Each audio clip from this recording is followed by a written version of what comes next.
जय हिंद, वंदे मातरम। स्वागत है प्राइम साइंस क्लासेज में। विद्यार्थियों, आज हम लोग नए टॉपिक में बायोलॉजी का जो हमारा दूसरा लेसन होगा पुष्पीय पौधों में लैंगिक जनन, इस लेसन के कुछ महत्वपूर्ण टॉपिकों पर अध्ययन करेंगे। तो आइए देखते हैं। बात आती है सबसे पहले पुष्पीय पौधों में लैंगिक जनन। तो जितने भी पुष्पीय पौधे होते हैं सब में लैंगिक जनन होता है, सब में होता है सेक्सुअल रिप्रोडक्शन। और लैंगिक जनन की खास बात है कि इसका लैंगिक जनन अंग पुष्प होता है। पौधे का लैंगिक जनन अंग क्या होता है? पुष्प होता है। तो पुष्प की बात करते हैं तो जितने भी पुष्पीय पौधे हैं सब में पुष्प एक निश्चित समय पे खिलते हैं और पुष्प ही पौधे का लैंगिक जनन अंग होता है। पुष्प के मुख्य चार भाग होते हैं। चारों भाग की बात करें तो सबसे पहला होगा बाह्य पुंज। सबसे पहला होता है बाह्य दल पुंज, दूसरा होता है दल पुंज, तीसरा होगा पुमंग और चौथा होता है जयान। पुमंग को हम कहते हैं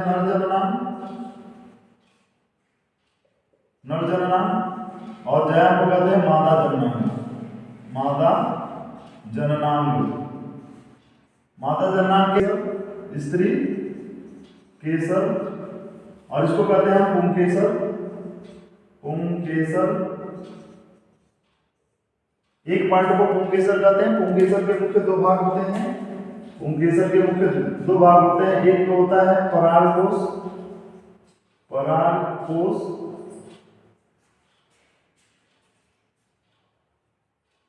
और दूसरा होता है तंतु। इसके तीन भाग होते हैं। पहला होता है वर्तिकांग, दूसरा होता है वर्तिका और तीसरा होता है अंडाशय। ये तीन मुख्य हिस्से होते हैं। इस तरह से पुष्पीय पौधे के चार मुख्य भाग हैं।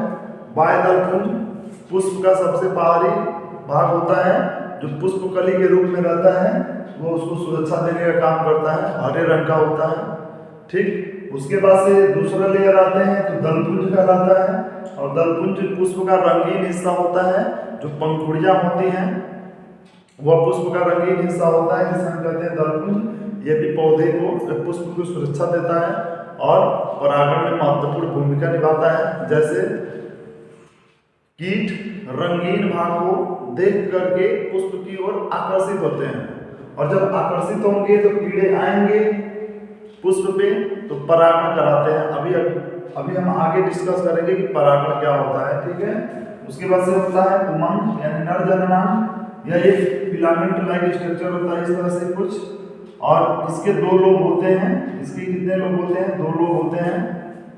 इसे हम कहते हैं परागकोश और इसे हम कहेंगे तंतु। क्या कहते हैं? तंतु। इसके दो लोब होते हैं। इसको काटने पर कुछ एक लोब में दो बीजाणुधानियां दिखती हैं। जैसे कुछ इस तरह से कट करेंगे, इसका सेक्शन कट करेंगे, यहां से जब इसका सेक्शन कट करते हैं कुछ ऐसे सेक्शन कट करेंगे इसका। ये दो लोब दिखाई दे रहे हैं। दो लोब में दो बीजाणुधानियां हैं और बीजाणुधानी में बीजाणु का निर्माण होता है। इस तरह से चार बीजाणुधानी होती है जिसे हम कहते हैं लघु बीजाणुधानी, और लघु बीजाणुधानी में लघु बीजाणु का निर्माण होता है इस तरह की प्रक्रिया द्वारा। यहाँ पे एक खास बात ये समझेंगे कि लघु बीजाणुधानी में होती है लघु बीजाणु मातृ कोशिका, और लघु बीजाणु मातृ कोशिका में अर्धसूत्री विभाजन होता है जिससे द्विगुणित कोशिका अगुणित कोशिकाओं में बढ़ जाती है। द्विगुणित कोशिका किस में बढ़ जाती है? अगुणित कोशिकाओं में बढ़ जाती है और लघु बीजाणु का निर्माण होता है। और लघु बीजाणु के बनने की प्रक्रिया को हम क्या कहते हैं? लघु बीजाणु जनन कहते हैं। और लघु बीजाणु जो बनता है वही परागकण कहलाता है। और परागकण को हम क्या कहते हैं? नर युग्मक कहते हैं। परागकण को क्या कहते हैं? नर युग्मक कहते हैं। समझ में आई बात? तो इसमें कुल मिलाकर के क्या बनता है? परागकण का निर्माण होता है। परागकोश में परागकण का निर्माण होता है। तो इसको कैसे डिफाइन करेंगे? परागकोश पुष्प का वह भाग है जिसमें परागकणों का निर्माण होता है। ठीक, परागकणों को ही लघु बीजाणु कहते हैं और लघु बीजाणु के बनने की प्रक्रिया को क्या कहेंगे, लघु बीजाणु जनन कहेंगे। ठीक, अगली बात करते हैं हम जायान की। तो जायान का कुछ हिस्सा इस तरह से होता है,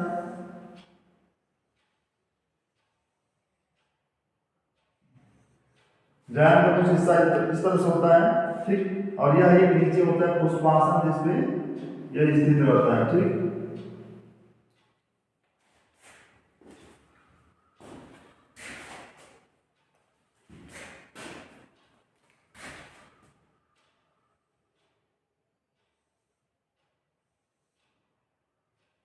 पुष्पासन में रहता है। ठीक, और यहाँ पे होता है कुछ बीजाणु।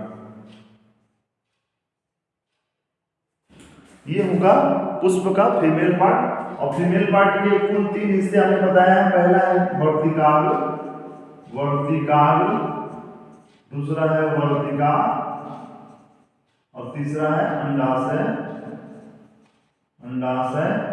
और अंडाशय के अंदर है अंडाणु या बीजांड जिसे कहते हैं हम, बीजांड। ठीक, और इसकी बात समझेंगे।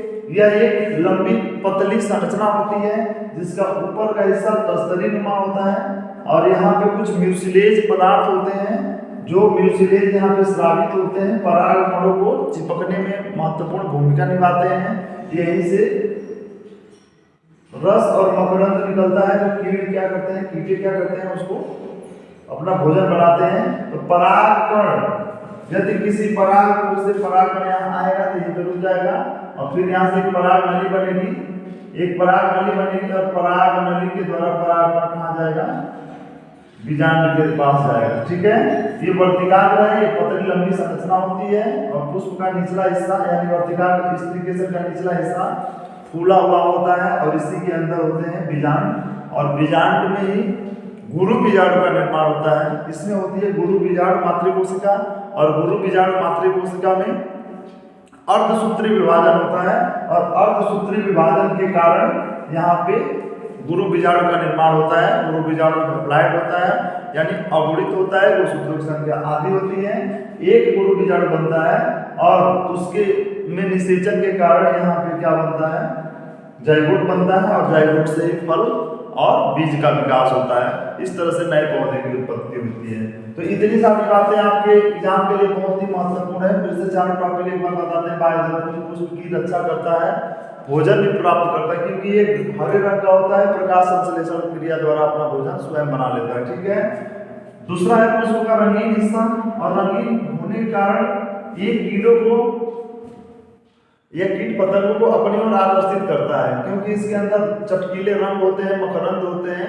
एक भौरे या कीड़े या तितलियां या भौरे इस पे आते हैं, मंडराते हैं और परागण में सहायता करते हैं। उमंग हमने बताया है कि पुष्प का नरजननांग है और इसके एक पार्ट को हम क्या कहते हैं, पुंकेसर कहते हैं। जैसे कि ये रहा आपका एक पुंकेसर है, ये क्या है, पुंकेसर है और पुंकेसर के 2 भाग होते हैं, एक परागकोश और एक तंतु। परागकोश में परागकण का निर्माण होता है, यानी ये सारी प्रक्रिया आप जानते हैं। ये प्रकार की तो पुष्प मुख्यतः 2 प्रकार के होते हैं। एक बात आती है, पहला एक लिंगी पुष्प, एक लिंगी पुष्प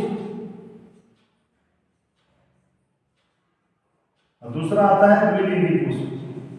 द्विलिंगी पुष्प, एक लिंगी पुष्प की बात करते हैं। एक लिंगी पुष्प वे पुष्प होते हैं जिनमें मेल और फीमेल अलग होते हैं, मेल पार्ट और फीमेल पार्ट अलग होंगे, उसे हम कहेंगे एक लिंगी पुष्प। और जिस पुष्प में मेल और फीमेल दोनों एक ही में रहते हैं उसे हम क्या कहते हैं, द्विलिंगी पुष्प। बात समझ पा रहे हैं ना? तो एक लिंगी की फिर से एक बार डेफिनेशन बता रहे हैं कि ऐसे पुष्प जिसमें मेल अथवा फीमेल अलग अलग पुष्पों में होते हैं उन्हें हम एक लिंगी पुष्प कहते हैं। और इसका उदाहरण हो जाएगा पपीता। पपीता बहुत ही पूछा जाता है, ये चर्चित उदाहरण है पपीता। लौकी, लौकी,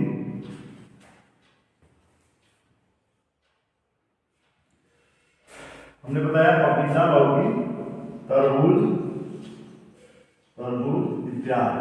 ठीक, ये याद रखेंगे।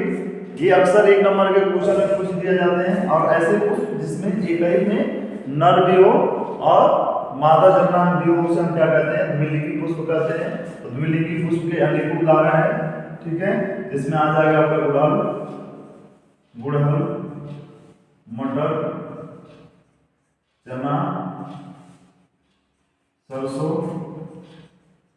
ये सब द्विलिंगी पुष्प में आ जाएंगे। बस समझ पा रहे ना? इस बात को भी आप याद रखेंगे, बहुत इंपॉर्टेंट बात है।